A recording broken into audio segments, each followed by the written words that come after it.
Ты в кадре. Все в кадре? Да. И уже снимаешь? Да. Все, значит, снимай. Рекорд? Да, рекорд. Рекорд. Нормально я стою? Да. Нормально? Да. Салют, подписчик и не подписчик. Как и обещал, сегодня выходит очередное видео по полезным штучкам для Лада Веста. Наверное, всем знакома ситуация, когда у нас скрипят стекла при опускании и при подъеме. Ребят, совершенно случайно нашел способ, как от этой заразы избавиться. Совершенно случайно. После пары-тройки моек обнаружил, что какое-то время она не скрипит. Помыл машину, не скрипит. Поездил денек, скрипит. Помыл машину, не скрипит. Я думаю, при чем здесь помыл машину? Оказывается, вся вот эта лабуда, которая забивается между бархоткой и стеклом, со временем, она идет от лобового стекла. Вся грязь дорожная, которая нам незаметна, которую мы тем более видим. Зимой, особенно зимой, когда по дорогам ездит коммунальная техника, разбрасывают соль, все эти брызги, грязь летит к нам на капот.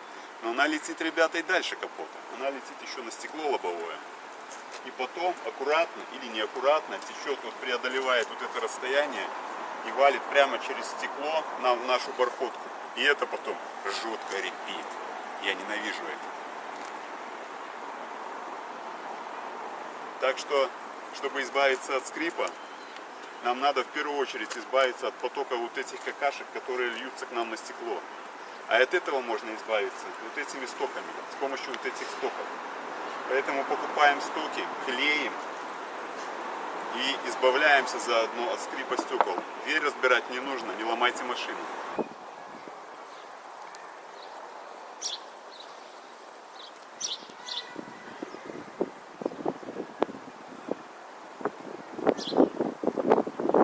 Таким образом, у нас вода, которая будет попадать на капот, она будет стекать по этим стокам и сюда попадать, она уже не будет. Кстати, обратите внимание,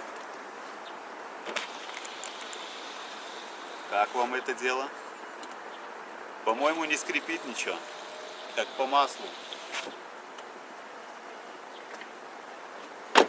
Поэтому, ребят, устанавливаем вот эти стоки и, о чудо, избавляемся заодно от скрипа в стекле.